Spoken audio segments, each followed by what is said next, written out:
Assalamualaikum warahmatullahi wabarakatuh. Perkenalkan kami dari kelompok 1 ingin mempresentasikan hasil dari final project kami yang berjudul Optimasi Strategi Pemasaran Retail Online, Segmentasi Pelanggan Berdasarkan RFM untuk meningkatkan efisiensi dan retensi.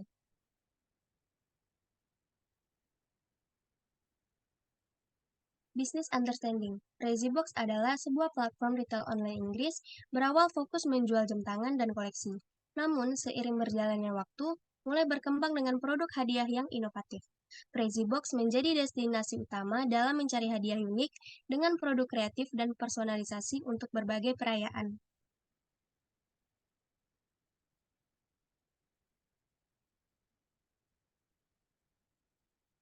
Problem statement, tantangan dalam bisnis retail online ini adalah persaingan ketat dan perubahan cepat perilaku konsumen. Manajemen memerlukan dan memikirkan cara mempertahankan pelanggan dan menarik pelanggan baru sesuai dengan target bisnis yang diinginkan.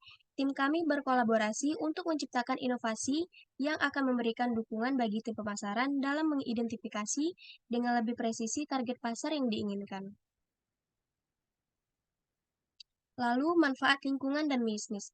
Yang pertama, mengurangi akuisisi pelanggan, lalu analisis kinerja bisnis tentang tren penjualan, kemudian reduksi limbah dan overproduksi, yang terakhir mengidentifikasi faktor yang mempengaruhi retensi pelanggan. Data understanding. Data set bersumber dari Kaggle yang terdiri dari 541.909 baris dan 8 kolom. Dataset ini berisi informasi tentang transaksi yang dilakukan oleh customer dari tanggal 1 Desember hingga 12 September 2011.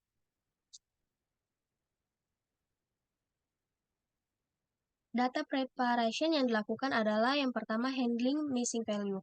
Menangani missing value menggunakan fungsi dropna karena data yang hilang relatif kecil sehingga tidak mengurangi representasi data dan data tersebut tidak berperan penting dalam analisis. Lalu ada mengubah tipe data untuk memastikan bahwa atribut memiliki tipe data yang sesuai dengan kebutuhan analisis. Selanjutnya menambah atribut baru seperti amount untuk menghitung jumlah total nilai pembelian tiap pelanggan, frekuensi untuk melihat seberapa sering pelanggan melakukan pembelian, dan yang terakhir resensi untuk mengetahui waktu terakhir pelanggan melakukan pembelian. Selanjutnya handling outliers. Outlier terdapat pada ketiga variabel dengan membersihkan data outlier yang mungkin memengaruhi analisis segmentasi pelanggan sehingga memastikan hasil yang lebih konsisten dan representatif. Yang terakhir, mengubah skala dari atribut amount, frekuensi, dan resensi dalam dataset dengan menggunakan standar scalar.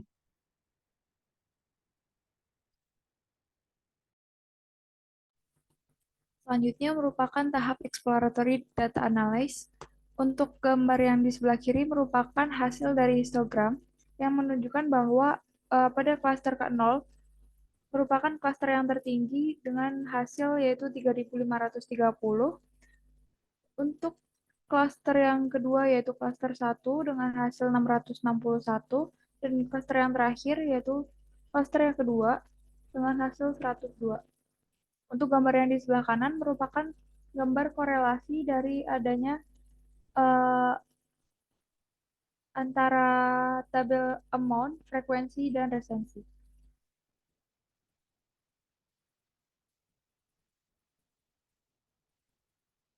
Selanjutnya ada feature selection, di mana tabel yang akan kita gunakan atau yang akan kita pakai yaitu tabel amount, di mana tabel amount ini sendiri merupakan total jumlah belanja per pelanggan. Yang kedua yaitu frekuensi, di mana frekuensi merupakan pembelian dari setiap pelanggan. Yang terakhir yaitu resensi, jarak antara waktu terakhir pelanggan melakukan pembelian. Selanjutnya ada modeling. Algoritma yang digunakan pada penelitian kali ini yaitu algoritma clustering dengan K-means dan hierarchical clustering. K-means digunakan untuk membuat model dengan berbagai jumlah cluster. K-means dilatih dengan jumlah cluster 2 hingga 8. Sedangkan hierarchical atau single complete and average linkage digunakan untuk membentuk dendrogram dan mengevaluasi struktur cluster. Setelah memilih jumlah klaster yang optimal dari keduanya, evaluasi digunakan dengan memvisualisasikan dengan bentuk box plot untuk setiap atribut pada klaster dan scatter plot untuk melihat hubungan antara variabel dalam klaster yang terbentuk. Selanjutnya ada evaluasi. Untuk evaluasi kali ini menggunakan tiga metode, yaitu yang pertama ada elbow method, di mana elbow method ini digunakan untuk menemukan jumlah klaster yang optimal dengan memeriksa penurunan yang tajam dari SSD. Yang kedua yaitu silhouette score, mengevaluasi setiap jumlah klaster untuk memberikan ukuran seberapa baik klaster yang akan terbentuk. Dan yang terakhir yaitu dendrogram. Dendrogram ini digunakan untuk memvisualisasikan dan membantu dalam menentukan jumlah klaster dan dengan memeriksa bagaimana cabang-cabang dendrogram tersebut membentuk sebuah klaster. Selanjutnya yaitu tahap modeling. Berikut merupakan hasil dari uh, menggunakan elbow method. Dengan menggunakan elbow method, didapatkan nilai K yang optimal sebanyak 3 karena terdapat penurunan yang tajam pada angka 3 dengan skor 4,433. Berikut merupakan hasil cluster result dengan perbandingan antara frekuensi dengan monetary dengan menggunakan data resensi.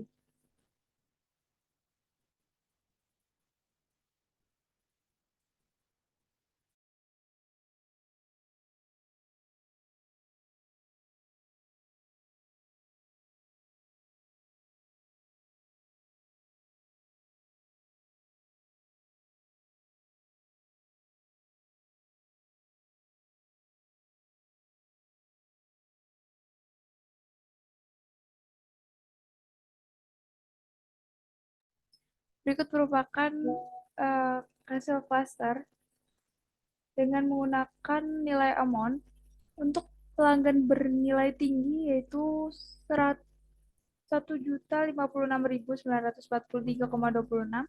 Untuk frekuensinya 69.244. Presensinya 113.649. Sedangkan untuk pelanggan premium nilai amonnya yaitu 468.112,83. Nilai frekuensi 24.345 dan nilai resensinya 3.842. Dan yang terakhir atau pelanggan aktivitas rendah, untuk nilai amonnya ini sendiri didapatkan 122.740,17, nilai frekuensi 5.000,6 dan nilai resensinya 437.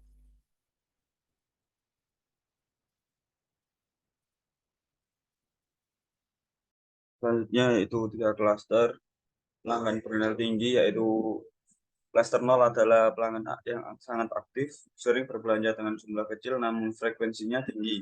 Potensi mereka untuk memberikan nilai tinggi pada perusahaan sangat besar. Selanjutnya itu pelanggan premium. Klaster 1 adalah pelanggan yang jarang berbelanja tetapi setiap transaksinya memiliki total pembelian yang besar. Mereka adalah pelanggan berharga bagi perusahaan. Selanjutnya pelanggan aktivitas rendah. Klaster 2 terdiri dari pembelian yang kurang aktif, jarang berbelanja dan memiliki pengeluaran yang lebih rendah. Diperlukan strategi pemasaran khusus untuk kelompok ini.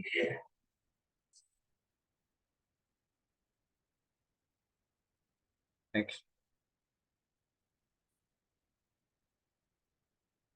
Rekomendasi klaster 0. Rekomendasi yang dapat diberikan pada klaster 0 adalah sebagai berikut.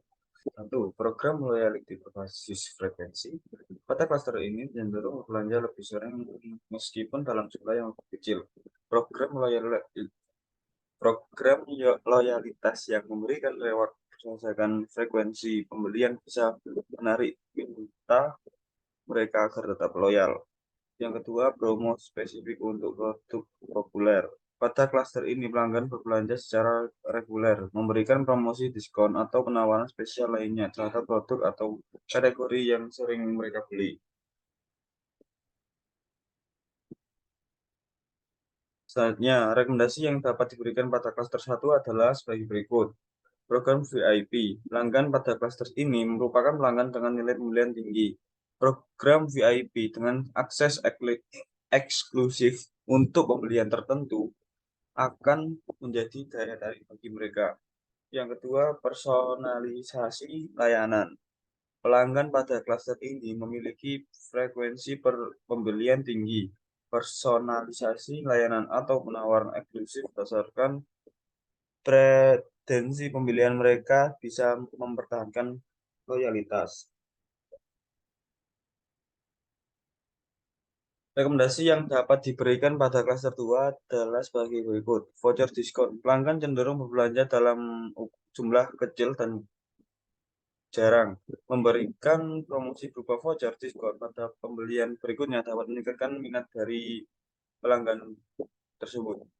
Yang kedua, paket building. Membuat paket paket building dengan harga spesial dapat meningkatkan nilai transaksi dan mendorong mereka untuk membeli yang lebih banyak lagi.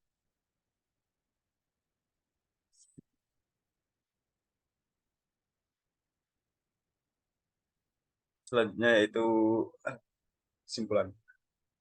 Facebook merupakan sebuah platform retail online di Inggris yang fokus pada penjualan hadiah unik.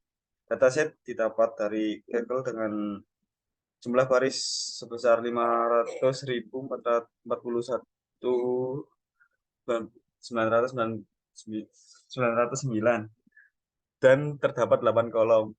Proses dimulai dari pemahaman data dan persiapan data, termasuk menangani nilai yang hilang, outlier, perubahan tipe data, dan penambahan atribut baru. Pemilihan atribut melibatkan aspek seperti amount, frekuensi, dan resensi. Dalam tahap pemodelan, clustering, comments, dan hierarki digunakan untuk mengelompokkan data. Sementara evaluasi menggunakan metrik seperti ELPO, method, Behold, score, dan tendogram. Ditemukan 3 klaster hasil, yakni pelanggan tinggi, premium, dan aktivitas rendah. Rekomendasi melibatkan program loyalitas untuk pelanggan premium, strategi reaktivitas untuk pelanggan aktivitas rendah, dan penawaran produk eksklusif untuk pelanggan tinggi.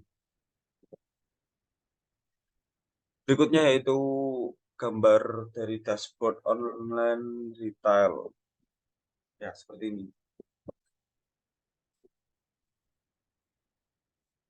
Dan selanjutnya yaitu gambaran dari dashboard cluster result. Ya. Sekian dari kelompok saya, kelompok 1. Kurang lebihnya mohon maaf jika ada salah kata atau apapun itu. Assalamualaikum warahmatullahi wabarakatuh.